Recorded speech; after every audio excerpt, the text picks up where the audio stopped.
Yeah, Gary, I'm in love with you in that film, yeah.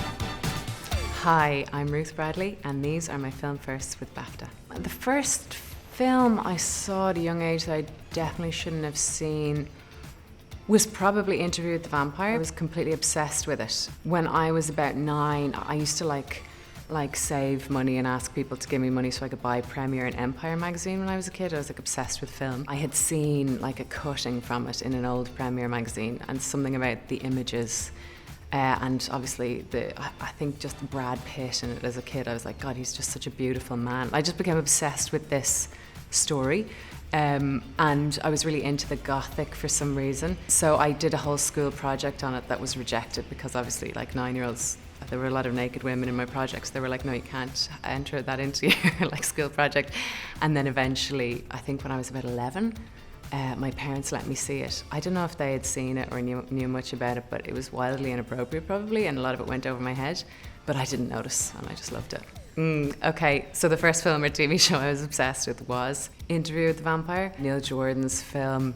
Yeah, that really was an obsession that went on for years before I'd even seen it. So that, I don't know if that counts because I was obsessed with it based on nothing except for little pictures I'd seen from Empire magazine. But then the obsession continued when I finally saw the film. Hang on.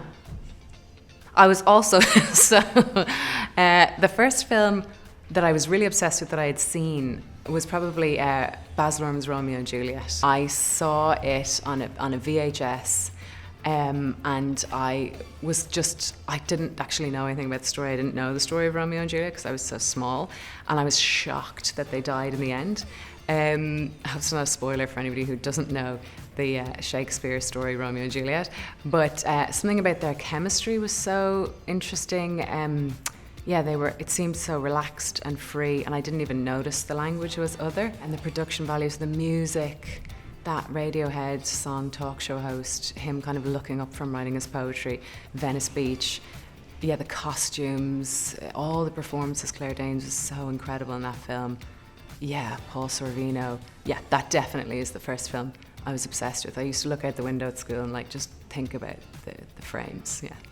And the first quote or moment from a film that stuck with me was in Baz Luhrmann's Romeo and Juliet, where he's like under that amazing stage on the beach the first time we meet Romeo, and he's writing his poetry. And I think he says, "I me sad hours seem long." And that Radiohead song talk show host is playing, and he kind of looks up through his beautiful blonde fringe. And yeah, something about his delivery of that line and the music and his face, and then you kind of see vignettes of people on Venice Beach. Yeah, that whole section really seared into my memory. The first film that reduced me to tears was The Little Mermaid, the cartoon. I distinctly remember being really heartbroken in the end when she can't go back to the sea, when she's like waving her dad and her sisters off. And she's like really happy that she gets to marry this prince who she barely knows. And now she has legs and she doesn't have a tail. And I was just like heartbroken that that's the end of her amazing life under the sea, where she's got her pals and her dad and her sisters, and now she's just going to this castle with this guy who seems quite dull. And she can never swim again. I found that really heartbreaking. The first film I remember seeing is probably Batman Returns. I was probably too young to be seeing it, but I was totally like transfixed by the production values and by the story and the music, and I think it was probably the first time I was like, there's a whole world there that I want to be in. I was obsessed with the Danny Elfman soundtrack and with Michelle Pfeiffer as Catwoman, and her line when she comes in, she's like, "Hi honey, I'm home," and I was fascinated by how she shredded teddy bears in the sink, because obviously we didn't have that shredding facility like they did in the States. So yeah, there are so many things about it that I was really struck by. The first character I was obsessed with was probably Dracula, Gary Oldman's Dracula in Bram Stoker's Dracula. It was just such a, now as an adult, I'm like, it was such a huge choice and a bold choice, that voice that he had and his physicality. And I was kind of obsessed and in love with that character. Yeah, I think just him and how he'd been through this whole centuries trying to find this person, and his little blue glasses, and how he had crossed oceans of time to be with her. yeah, I was completely obsessed with that character. And also I think that particular film is so theatrical, and the music as well. It had the most incredible soundtrack, and so it was within the context of the whole film. Yeah, that was my first character I was obsessed with. Did you ever tell Gary Oldman about the obsession? He doesn't know how obsessed I am.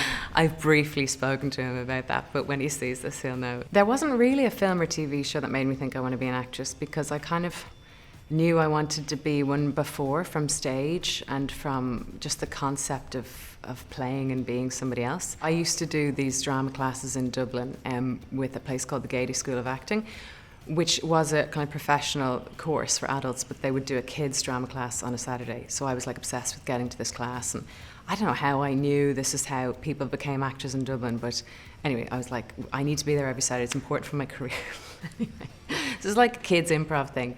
But we were allowed to do a piece of improvisation to some music. There was a piece of music called In the Hall of the Mountain King, and I basically made up this improv where I played an obsessed and possessed tree, where I would like take the other kids and pull their souls out. So it was like an improvisation to music with no dialogue. But I remember looking into the audience of parents and them all being really upset and disturbed, and my 2-year-old sister like crying.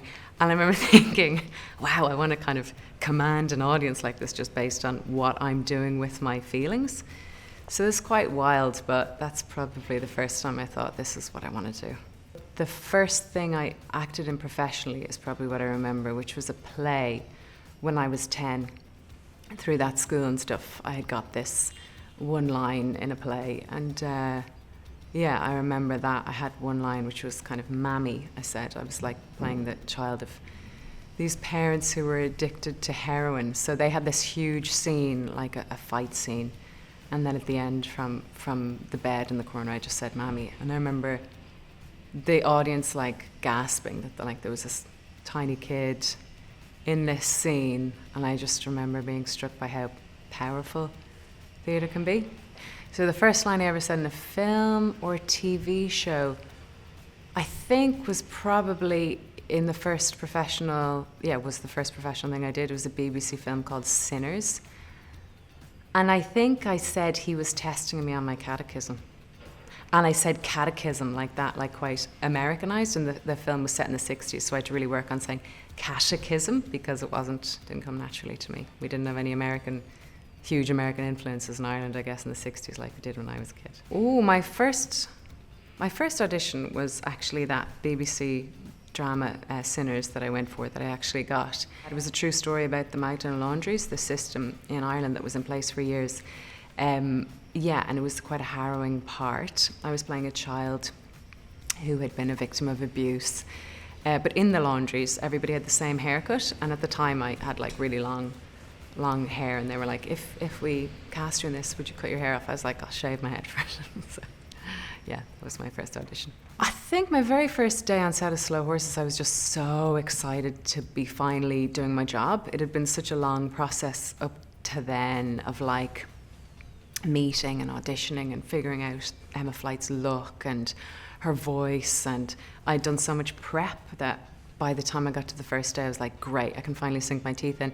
And it was pretty much just a scene of me driving past Regent's Park, like looking out a window. So it was like all revved up to do nothing really, which weirdly is kind of more difficult. I'd rather like start a day with a huge kind of load of dialogue or like a big two-hander, because you can really just get into it, but you're kind of like, I don't know if I'm in the right like frame of mind or what's happening really yet with the character. So yeah.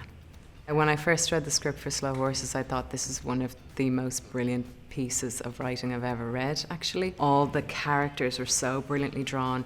I was like, what's going to happen? What's going to happen? It was a real page turner. It was laugh out loud funny. It was shocking. Yeah, I really did think this is one of the best things I've ever read.